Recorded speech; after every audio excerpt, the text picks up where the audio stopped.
Bonjour à tous et bienvenue à cette nouvelle édition du NoTox de la foire du livre de Londres pour 2023. Nous aurons un ensemble de webinaires avec deux webinaires au quotidien qui vont couvrir des thématiques portant sur l'avenir du contenu créatif et qui ont trait à la thématique au titre de la foire de l'année en cours. Les thématiques portent sur la narration, la mise en récit, le divertissement, la propriété intellectuelle, l'innovation, la créativité et tant d'autres thèmes. Je suis heureuse de lancer cette édition de No Talks avec Maria Ingold, qui est PDG de Mia Réalité, avec une séance intitulée euh, la narration, transformation du conte technologique. J'aimerais vous présenter brièvement Maria.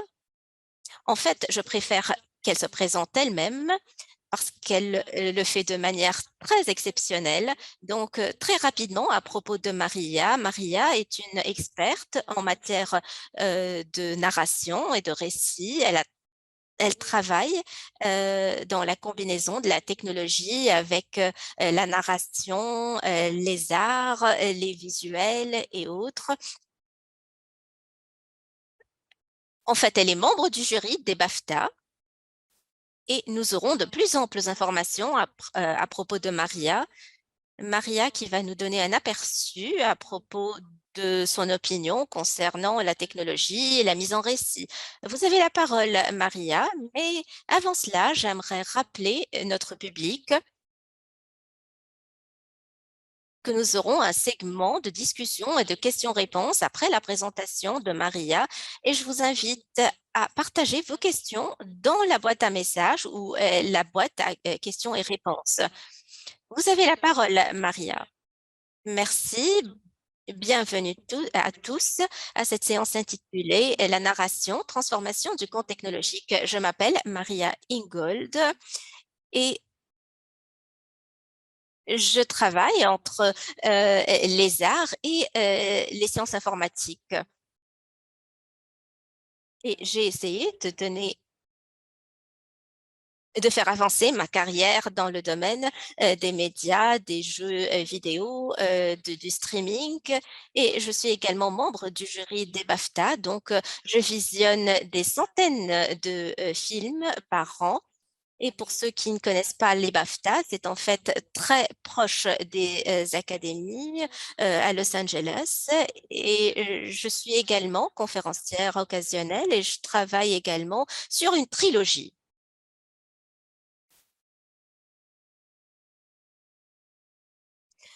Lorsqu'on m'a demandé de faire cette présentation, j'ai réfléchi à l'impact de la technologie et de la narration. Et donc, j'ai pensé qu'il serait bon de réfléchir sur ChatGPT, qui est en fait l'intelligence artificielle euh, qui gagne en renom et qui permet donc de collectionner des histoires et des contes. Et cela me rappelle Star Trek, également le personnage qui essayait de parler à son ordinateur pour résoudre un problème, ou également le personnage de Spark ou autre. Et donc, j'ai décidé de parler de cela euh, dans le cadre d'une application similaire à celle de ChatGPT. Et donc, j'ai pu concevoir une image de quatre personnes qui travaillaient sur leur ordinateur. En fait, euh, j'ai je me suis rendu compte qu'il y avait un parti pris plutôt qui penchait vers les hommes et donc j'ai décidé d'ajouter des femmes et donc j'ai ajouté des photos de femmes toujours en utilisant les ordinateurs. Donc, il faut être conscient du fait qu'il existe toujours des biais ou des partis pris au sein des algorithmes même à travers, et cela se manifeste surtout dans les images et les photos que dans le texte. Il faut également se rendre compte du fait que l'éthique fait partie intégrante de ce processus. Donc, le matériel source qui provient des photographes qui créent le contenu indique que ce contenu est utilisé pour des fins de formation. Donc, nous allons entrer davantage dans les détails au fur et à mesure que j'avance dans ma présentation. La création. Dans la narration, une partie intégrante et importante consiste à utiliser l'intelligence artificielle. Et c'est la capacité d'un ordinateur ou d'une machine à effectuer des activités que normalement l'intelligence humaine peut réaliser, y compris par exemple la perception visuelle, la vision par ordinateur, la reconnaissance vocale pour traiter le texte ou la parole. Également, nous avons la traduction ou la traduction automatique par machine et également la robotique. Mais comment est-ce que cela nous impacte et affecte la narration ou storytelling? Dans ce domaine, nous avons par exemple la recherche. Nous pouvons donc utiliser le traitement du langage naturel à travers le chatbot tel que ChatGPT. Nous pouvons utiliser également pour la génération d'intrigues, de personnages ou également de dialogues. Et parfois, cela peut s'avérer être très intéressant. L'intelligence artificielle peut également être utilisée dans l'écriture, mais également l'analyse pour prévoir la réussite ou le succès, ou également dans l'optimisation. Nous pouvons optimiser le matériel publicitaire et promotionnel, ou également la personnalisation qui est importante, puisque qu'elle apporte un contenu au lecteur et aux spectateurs individuels. À cela s'ajoute l'interactivité puisque nous choisissons les récits d'aventure qui sont les nôtres, également l'accessibilité. Il convient de noter que la révision ou l'editing est nécessaire et qu'il faut toujours vérifier les faits. On dit toujours que l'intelligence artificielle a tendance à halluciner. En fait, je n'ai toujours pas vu cela, mais évidemment, j'ai vu des cas où il faut vérifier les faits pour que l'information soit mise à jour. Voici un exemple. Lorsque j'étais en train de préparer cette présentation, donc j'ai pensé à parler de l'intelligence artificielle et cela suppose que je parle également de l'intelligence euh, du point de vue de ChatGPT. Donc, j'ai passé beaucoup de temps pour compiler cette présentation et cette recherche, mais en fait, ce que j'ai trouvé,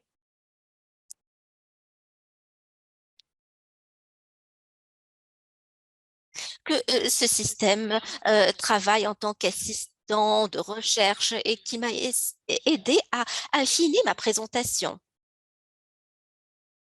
Donc, j'ai voulu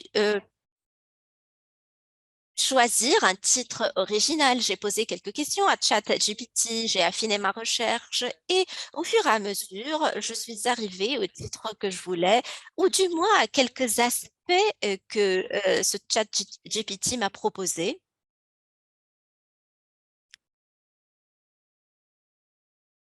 Et évidemment, cela m'a proposé quelques recommandations qui ne m'ont pas plu et que j'ai dû affiner ou améliorer. Parfois, il y avait un contexte qui manquait.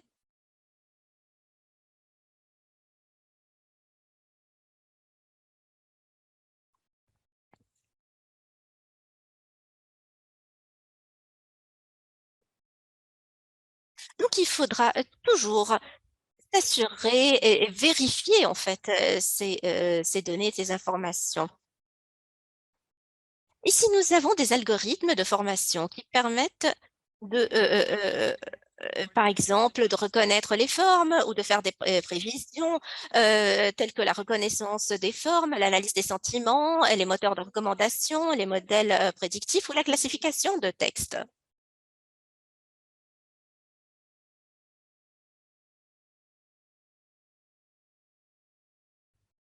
Et donc, l'apprentissage automatique permet d'analyser les sentiments, de parvenir à des recommandations, de prévoir des événements ou des choses et de classer le texte.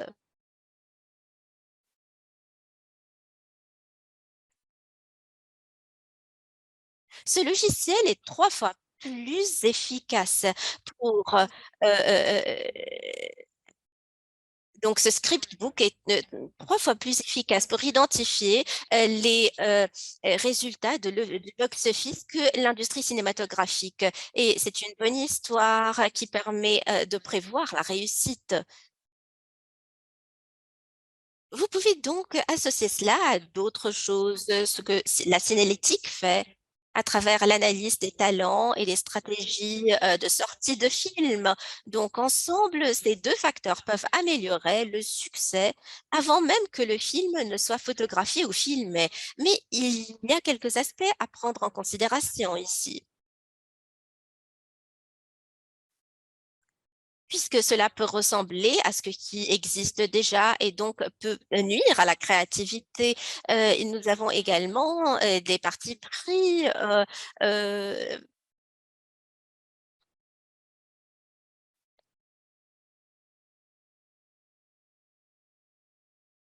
il faut donc tenir compte des sexospécificités, de la parité homme-femme dans ce contexte. Mais en outre, Deep Story nous permet de créer des scénarios en se fondant sur des scénarios préexistants.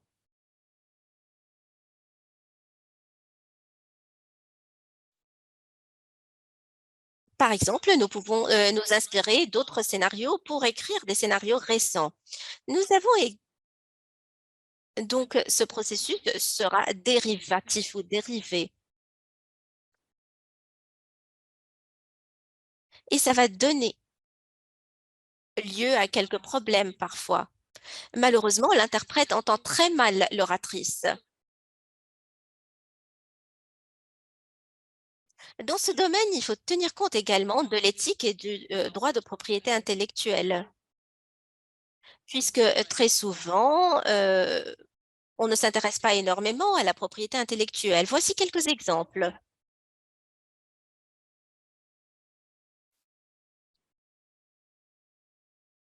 L'association Screen Actors Guild s'est penchée sur ces questions avec quelques préoccupations, quelques inquiétudes à travers deux logiciels. D'abord, Deepfake. Malheureusement, nous n'entendons pas l'oratrice. Le son est en train de couper de chez l'oratrice.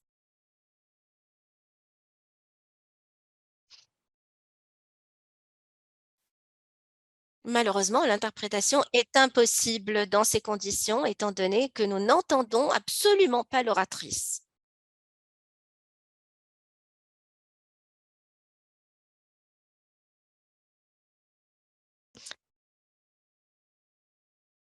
Nous rappelons que l'interprétation a dû être interrompue étant donné que l'interprète n'entend pas l'oratrice, un problème de son de chez l'oratrice. Donc, il existe différents modèles commerciaux sur le marché. Cela signifie que c'est bon en quelque sorte pour les créateurs de contenu, puisque nous pouvons créer des choses dans plusieurs endroits et trouver également des marchés de prédilection. Donc, cela est très bon, mais également, il existe différents moyens de commercialiser ces produits. Nous pouvons concevoir le contenu ou le visionner de différentes manières. Par exemple, si nous concevons les choses de manière linéaire, cela veut dire que c'est déjà programmé. Donc, avec un contenu programmé, nous avons des créneaux bien spécifiques. Et cela diffère en fait des services à la demande.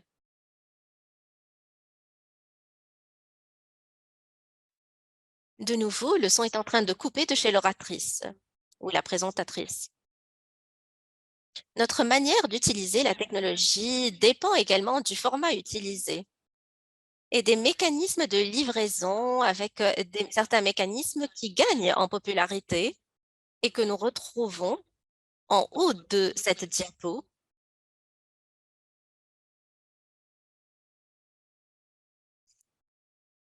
Donc, il existe en le même temps différents modèles de paiement. Certains sont des modèles financés par la publicité et d'autres non. Dans le temps, nous concevions le contenu de manière à intégrer la publicité dans ce contenu. Par contre, aujourd'hui, nous pouvons personnaliser cette publicité selon les besoins du public pour le déranger de moins en moins. Nous entendons très mal la présentatrice. En fait, nous assistons à une croissance des abonnements dans les vidéos à la demande. Et nous assistons également à une croissance du revenu au niveau des vidéos financées par la publicité. Par exemple, si nous considérons Netflix,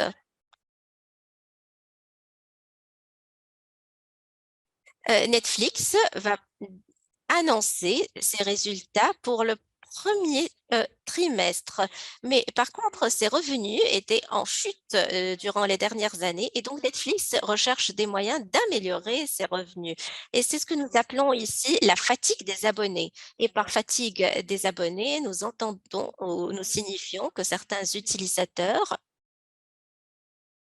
s'abonnent, ont un ou deux abonnements de chez eux,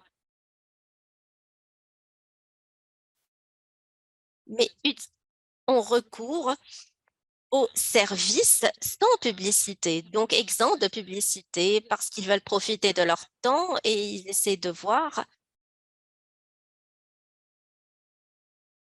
Donc, comment profiter au mieux de leur temps? Lorsque vous avez des abonnés, vous ne voulez pas les perdre. Donc, vous voulez les maintenir, les garder.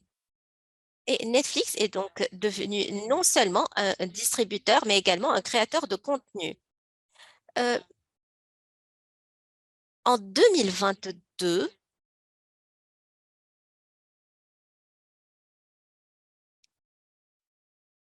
Netflix a dominé le top 15 des heures de visionnage dans les services de diffusion en continu en 2022. 50% du contenu créé par Netflix et possédé par Netflix et contre 50%, donc la deuxième partie qui a été créée par d'autres producteurs. Mais également, il faut tenir compte du contexte.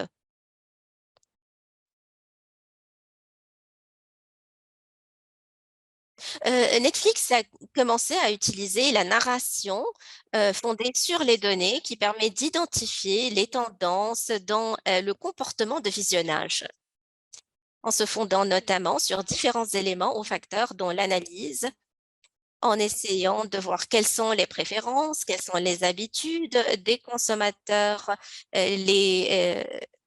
les temps de visionnage et ils profitent de ces informations pour savoir quoi produire, quels récits, quelles thématiques sont les plus demandées. Ils créent cela en optimisant la livraison du contenu et enfin, c'est à l'utilisateur de recommander ce qu'il souhaite sur la base de ses intérêts. De nouveau, le son est en train de couper. Et cela est suivi par une phase d'évaluation, une évaluation de la performance qui repose sur une stratégie du contenu et de la distribution.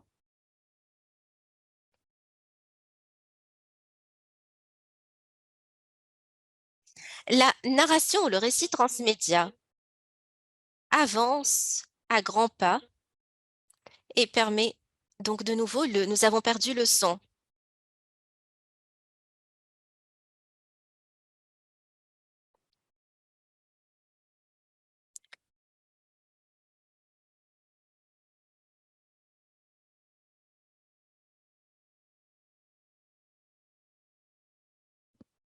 Nous n'entendons plus du tout la présentatrice, toutes nos excuses.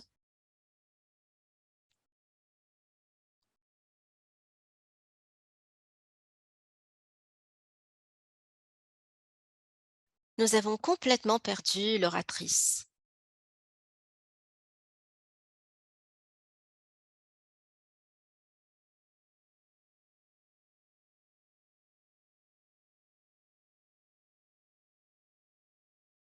Les discussions sont en cours quant à À l'impact des jeux, en fait.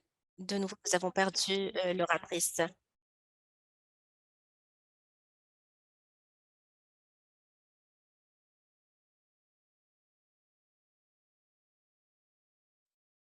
Donc, Harry Potter a commencé en tant que bouquin, en tant que livre, qui a été adapté par la suite à travers des jeux, des films, des séries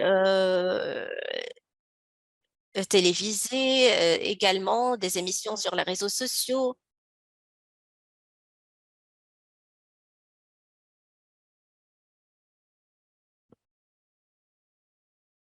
Au fil du temps, nous avons converti les films disposant de propriétés intellectuelles en films et autres, mais cela est devenu de plus en plus intéressant pour les spectateurs.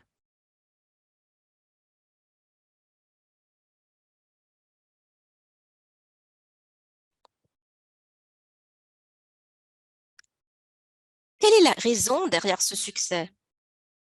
Si nous essayons de regarder d'autres éléments de transmédia, nous constatons que cette histoire est sortie en 2013. Nous parlons ici de The Last of Us.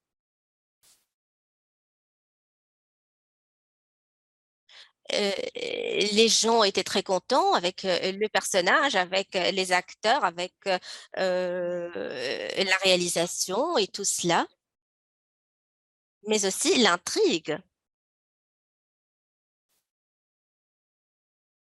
le parcours des personnages, donc autant d'éléments qui permettent d'aider à la réussite.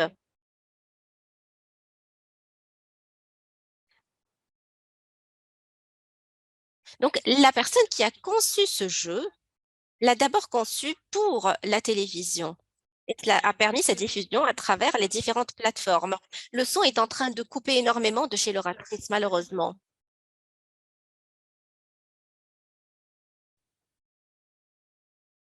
37 millions d'unités de ce jeu ont été vendues à la fin de 2022.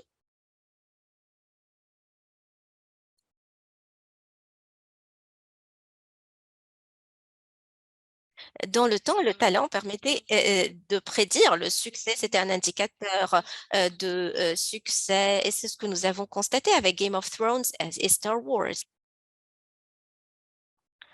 Pourquoi cet élément d'engagement est important?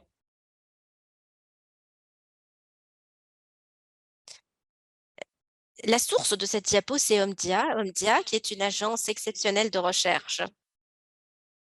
Donc, si vous essayez de comparer les joueurs avec les non-joueurs, vous constaterez que les joueurs sont de plus en plus impliqués avec le cinéma, la télévision payante, la télévision à la demande, beaucoup plus que les non-joueurs. L'engagement dans la narration attire de plus en plus ces joueurs et ces non-joueurs.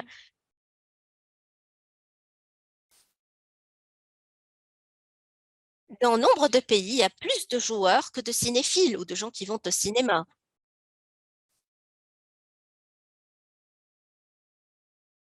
Quelle est la différence créée par cet engagement et comment stimuler le succès? En 2027, on s'attend à ce que les revenus mondiaux des jeux dépassent les revenus de la télévision payante en 2027 avec un total de 215 milliards de dollars.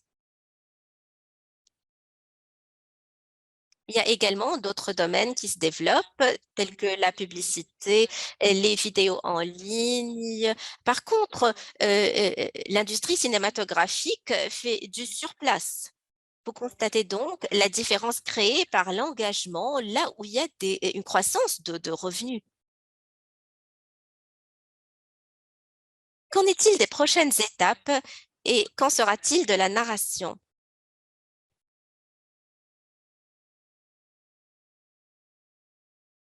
John Winman utilise dans The Kraken Wakes euh, Charisma AI ou Charisma Intelligence Artificielle pour raconter des histoires ou des contes.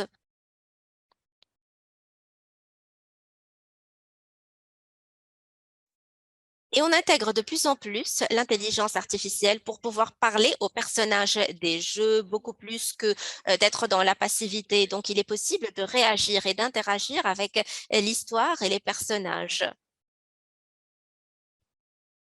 Par exemple, sur votre téléphone, vous pouvez taper et parler directement à d'autres joueurs. Et c'est ce qui fait la différence. En résumé, nous avons parlé de la création, donc une bonne histoire, et le principal indicateur du succès.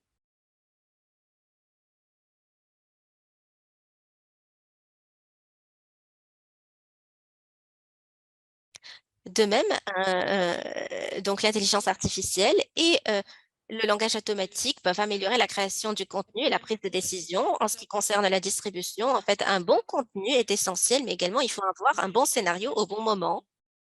Et des idées fondées sur les données optimisent l'utilisation des plateformes et la monétisation ou le financement.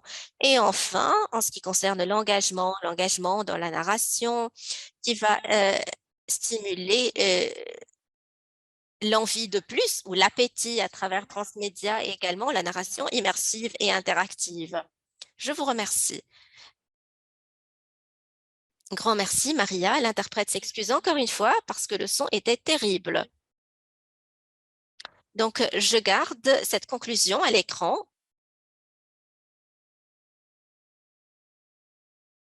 Vous avez présenté des faits très intéressants et éclairants,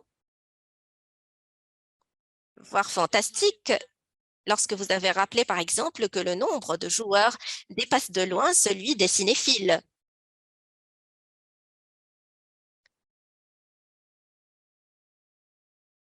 Nous recevons beaucoup de questions dans les trois langues.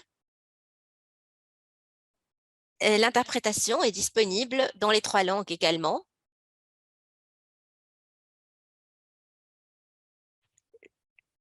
Je vais essayer de collecter le plus grand nombre de questions.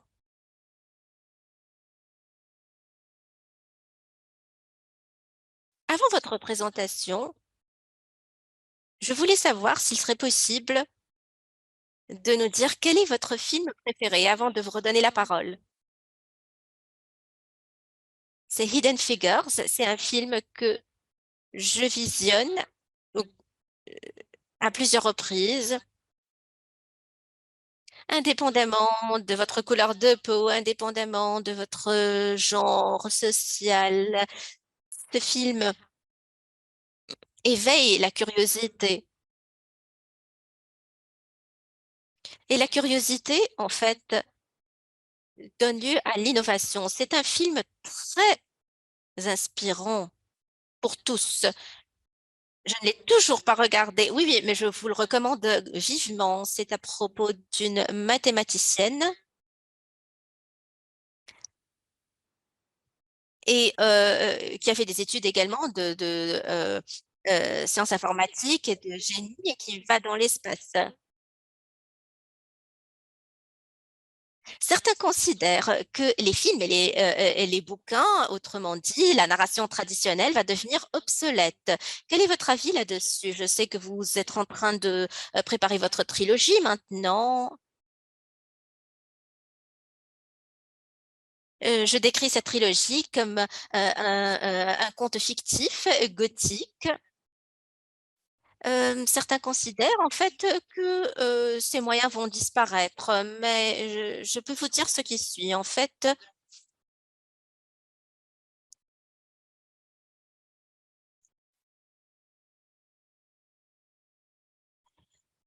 les histoires ont été suivies par des jeux, des films, une adaptation, et tout est en train d'évoluer et de se développer. Mais je puis vous assurer que les contes et les histoires vont survivre. Mais aujourd'hui, nous avons également l'intelligence artificielle qui va nous raconter des histoires vraies. On peut considérer que la technologie est en fait une baguette magique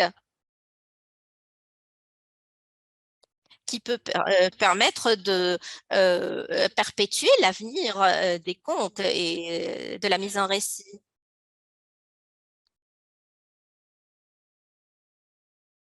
Nous travaillons avec la technologie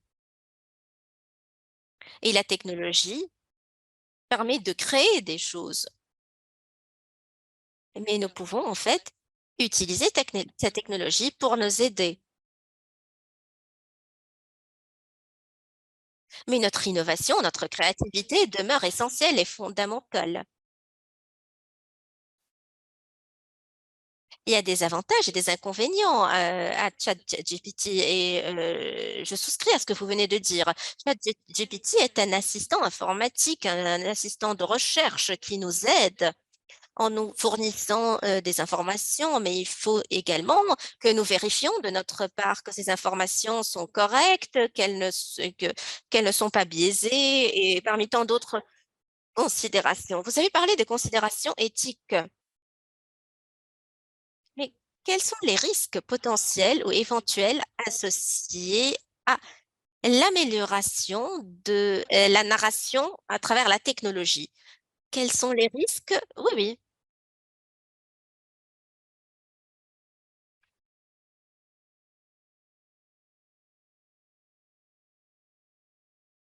Nous utilisons donc un modèle d'apprentissage automatique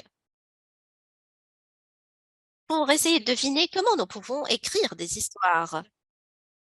Donc, nous nous fondons sur des anciens écrits. Lorsque vous allez à l'université, vous apprenez euh, beaucoup de choses à propos des écrivains, et vous lisez beaucoup de bouquins. Récemment, quelqu'un a remporté un prix de photographie simplement en présentant une photo générée par l'intelligence artificielle et il a dit en toute franchise au jury.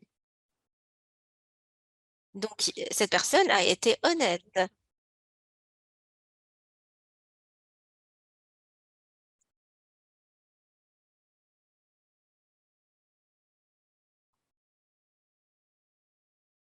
Mais il faudra évidemment que nous discutions ce que cela voudra dire à l'avenir.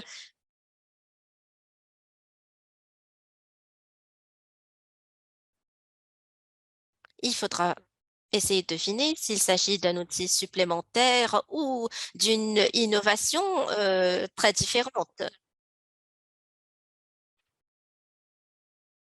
L- La technologie, l'histoire est de la technologie en soi. Oui, c'est pour ça que j'ai utilisé ChatGPT parce que j'avais envie de raconter une histoire à propos de l'intelligence artificielle et d'interagir avec cette intelligence artificielle. Je suis passionnée de ChatGPT.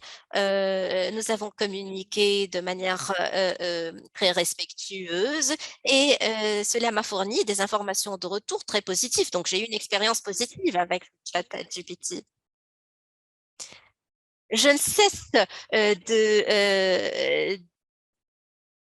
de parler de ChatGPT comme s'il s'agissait d'une femme. En anglais, je dis she.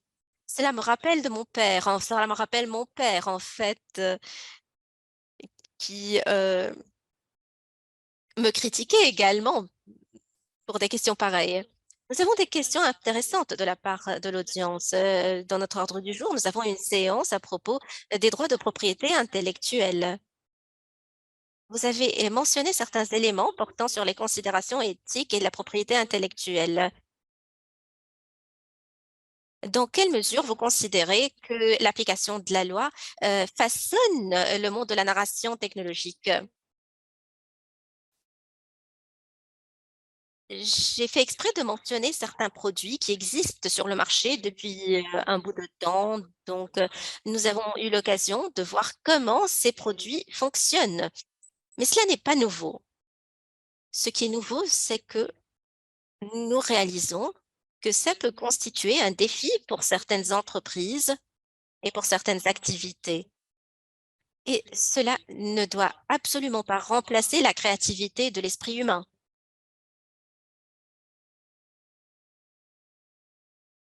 Mais parfois, la législation nécessaire n'est pas disponible. Dans certains cas, nous utilisons la législation préexistante et par exemple aux États-Unis, Actors Guild ou l'association des acteurs euh, aux États-Unis est en grève euh, actuellement pour ces raisons.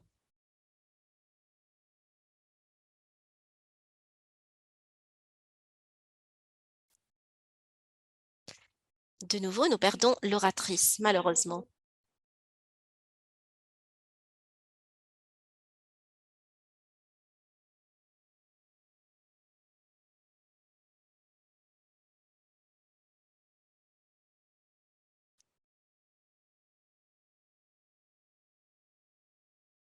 À l'occasion de la fête des pères, j'ai voulu rencontrer Elon Musk et SpaceX. Donc, à l'entrée, nous avons pu rencontrer Terminator et je me suis demandé où est-ce que cela pouvait nous amener. Euh, Quoi qu'il en soit, nous allons dans cette direction. Nous avons beaucoup de questions de la part des participants. Voici ma question préférée. La réalité virtuelle ou la réalité augmentée peuvent améliorer en fait la narration technologique. Je dirais la réalité virtuelle qui est plus immersive. Mais la réalité augmentée est également bonne et pour être sincère, les gens sont toujours fascinés par Pokémon et une conférence est organisée ici à Londres à propos des Pokémon.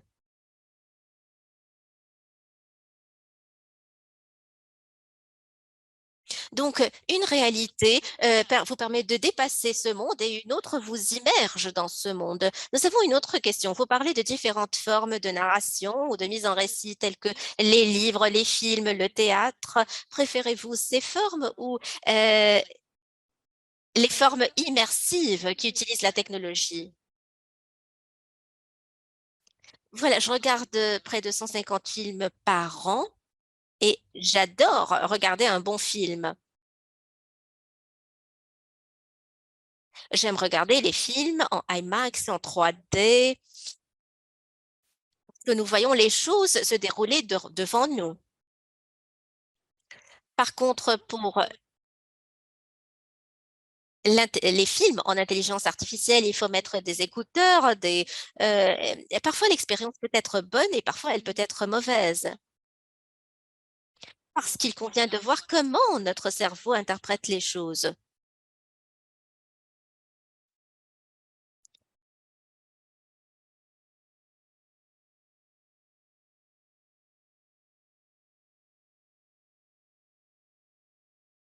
En voyant un parachutiste descendre sur une voiture qui ouvrait sa porte, j'ai senti au fond de moi une porte s'ouvrir et j'avais cette impression qu'il y avait un fantôme qui se présentait devant moi.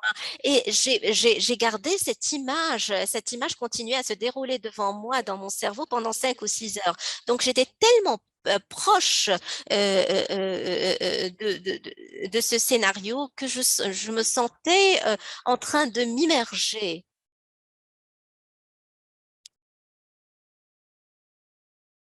La technologie immersive est également utilisée pour que les gens se préparent, les candidats se préparent à des entretiens de travail et ça me plaît.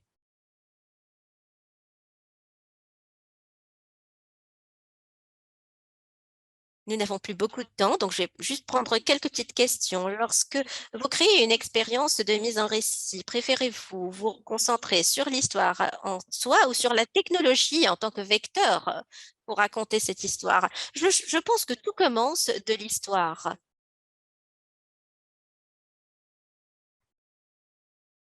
Donc, les principaux indicateurs de réussite ou de succès portent sur l'histoire, sur la trame, l'intrigue.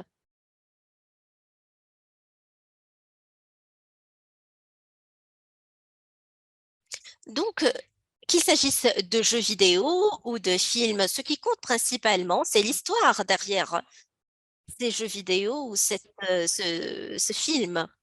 Donc, à mon avis, c'est l'histoire qui doit venir en premier. Pour revenir à ce que vous m'avez dit à propos de votre expérience immersive, qu'est-ce qui est, à votre avis, plus important pour une expérience réussie de mise en récit? Engager le public euh, de manière émotive ou autre? Oui, à mon avis, notre inconscient communique avec notre conscience, avec notre cerveau, et donc ce sont les émotions qui nous impactent le plus. Il toujours penser à cette partie des émotions. Mais même lorsque je rédige quelque chose, je pense en permanence aux émotions, à ce que cela me fait ressentir lorsque je pense au personnage et à la trame, mais dans le même temps, je pense aux thématiques et je ne suis pas la seule à faire cela, à mon avis. Donc, les deux. Oui, oui, pourquoi pas les deux? Donc, vous avez besoin d'un peu des deux. Le son est en train de couper. Dernière question. Si vous deviez choisir, accorderiez-vous la priorité à l'inclusivité ou le potentiel d'utilisation des innovations technologiques, les innovations de pointe? Je penche d'habitude vers l'inclusivité. Mais dans certains cas, nous essayons donc de manipuler, de jouer avec la technologie.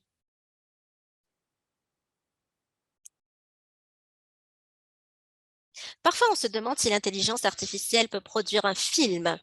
À mon avis, c'est possible de créer un court métrage ou un court film, mais par contre, il faut utiliser l'inclusivité pour un long métrage.